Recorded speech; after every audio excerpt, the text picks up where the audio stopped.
Hello everybody, this is Ian here, and welcome back to another Doctor Who video. So with Series 10 just around the corner, I thought that I'd make a quick list of 10 things that I want to see in it. So let's dive right in with number 10. An enemy race from the new series returns. Since Doctor Who returned in 2005, it has created almost 100 non-human races or constructions. And by constructions, I mean like the pot dolls from Night Terrors or the handbots from The Girl Who Waited. And of those almost 100 non-human races and constructions, most of those have been enemies. So this begs the question, why is it that only 4 of those enemies have appeared in more than one episode or 2 or 3-parter?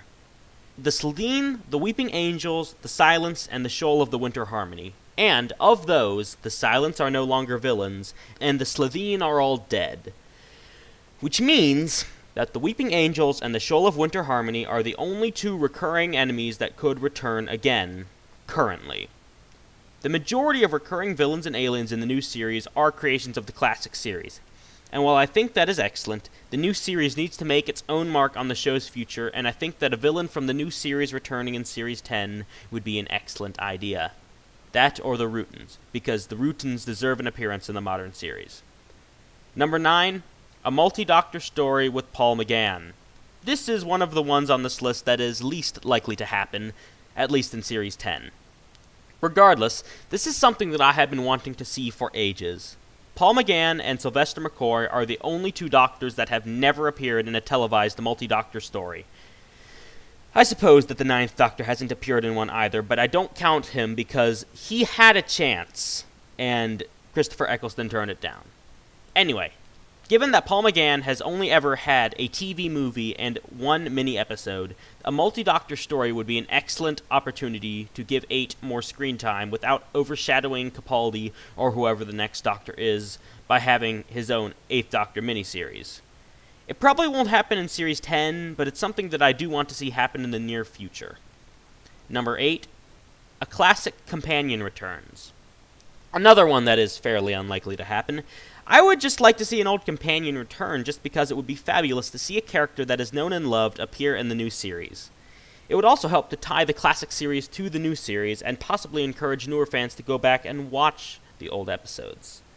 Then again, Peter Capaldi has stated numerous times that he wants to see Susan return, so this wish may well be granted. Number 7. Less dating references. This is a problem that I had not really seen in Doctor Who until Peter Capaldi took over, and I think that Moffat's insistence on writing him like a middle-aged guy trying to stay relevant is largely to blame for this. This is another wish that seems very unlikely to come true, as there were at least 2 dating references in the 45-second teaser trailer the BBC recently released. I would really like to see Doctor Who making less pop culture references, as those are the number one thing that dates TV shows. When you go back and watch the classic episodes, you find that, other than the effects and sometimes cinematography and the acting sometimes, they still hold up to this day, and a large part of that is that they do not feel inclined to make Twitter jokes every episode, or at least whatever the 60s, 70s, and 80s equivalents of Twitter jokes were. I want future generations to be able to look back on the modern series and still laugh at the jokes instead of groaning at how dated they are. For instance, in 50 years, this joke will still be funny. What's that awful noise? Yeah. I beg your pardon, awful noise. Is there a way to talk about my singing? No, Doctor, not that awful noise, the other one. This one will not. It speaks emoji. This joke will still be funny. Yes, well, I'll tell you something that should be of vital interest to you, Professor. But what? That you, sir, are a nitwit. Missy dabbing will not. This wouldn't kill Series 10, but I do die a little bit inside every time they make a dating reference, knowing that in 50 years the new series may be more dated than the classic series. Number 6. The Mondasian Cybermen are given justice. This one is pretty straightforward. I want for the Mondasian Cybermen to have a good show in the Series 10 finale, and for them to not be shunted to the side to make way for the modern ones, as the classic Daleks usually are in Dalek stories. I also don't want them to be upstaged by Missy the entire episode. But then I don't want Missy to be upstaged herself the entire episode. Why does there have to be so much in these series finales? Regardless, the Mondasian Cybermen are a very important part of the Doctor Who lore, and they need to be given the justice they deserve. Once again, this could be a potential motivator for modern fans to watch the classic series. Number 5, a good series story arc. It's been no great secret that Moffat's story arcs and most of Davies were not very good. For Capaldi's last season, I really want to see him have a very good story arc that isn't just asking who or what something is for 12 episodes, and having no clues or hints given until it's flat out stated in the series finale. It's just not a very good layout. If you want to see a more in-depth explanation as to why the story arcs failed, then you should check out this video by a YouTuber named Stu Bagful, which I have linked in the description, as he did an entire video on the topic. Number 4, the companion is just an ordinary person. I am sick and tired of making companions the most important person in the universe, somehow, or something like that. I really just want to see a companion that is just a friend of the Doctor's who travels around time and space with him for the fun of it. The trope of companion somehow being the most important person in the universe has just gotten old at this point. Number 3, the Doctor is not Space Jesus. This is a problem with the new series that I didn't really isolate until recently, and that is that the Doctor is way too powerful. Let me give you an example. Take the Doctor facing the Time Lords in Hellbent. He literally walks in, kicks out the founder of Time Lord Society itself with only a few words, then ascends the presidency and uses a top-secret illegal time device and gets off scot-free. Compare that to the Doctor facing the Time Lords in the War Games, where they descend upon him and chase him around the universe for half an episode where every single trick up his sleeve fails, then he is captured, put on trial, and executed, and the Doctor never had a chance to escape or save himself, and he knew that he could not escape or save himself. In which situation is the Doctor more powerful? Hellbent.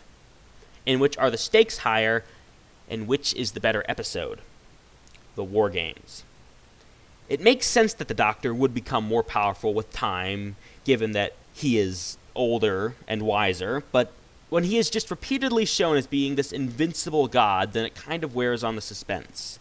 This is another reason why I like episodes like Midnight and 42, because they show the Doctor facing something that is more powerful than he is and that he cannot hope to defeat alone or cannot hope to defeat, period.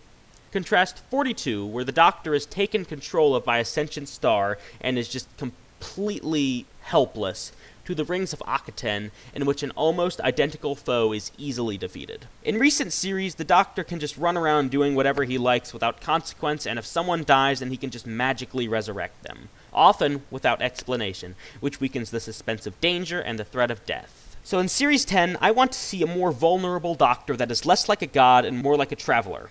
One of the best ways to do this would be to bring back someone like the White Guardian, to which the Doctor is subservient to show that he is not, in fact, the most powerful being in the universe.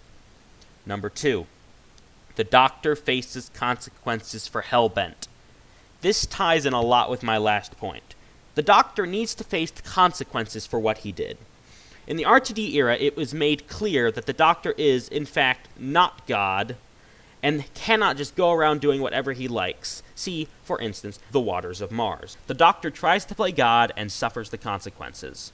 Throughout the series, there have always been rules about what the Doctor can and cannot do, and what he did in Hellbent is definitely something that he cannot do. And the ways for which the Doctor could suffer for this are numerous. Perhaps saving Clara opened up a terrible temporal paradox that threatens to destroy all of time if the Doctor doesn't return Clara to the time scoop.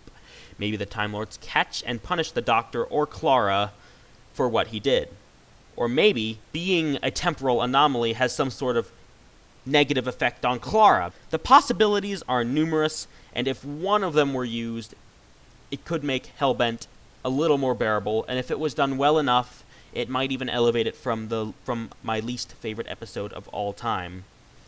But this is Stephen Moffat, so that seems unlikely. Looking at you, Big Finish. Finally, number 1. Consistent in-character writing for the 12th Doctor.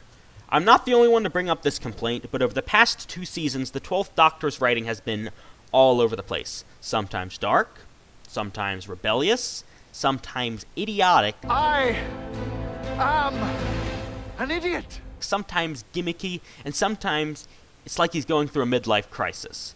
And you will recognize many of those descriptors as ones that usually do not go together in a character. As things stand now, the 12th Doctor barely even has a character. He started off Season 8 as a dark and more as his Doctor was meant to be. But then at some point after that, he just turned into an 11th Doctor clone, which is not what the 12th Doctor was designed to be. So, in Season 10, I really want to see Peter Capaldi's Doctor have writing that is both consistent and in character for his Doctor, and to not be forced to do things that his Doctor was never meant to do. So, that was my list of 10 things that I want to see in Series 10, and I will be referring to this list throughout Series 10 as I review the episodes, and just see how my wishes stack up to reality. I hope you all enjoyed this episode, and I will see you next time.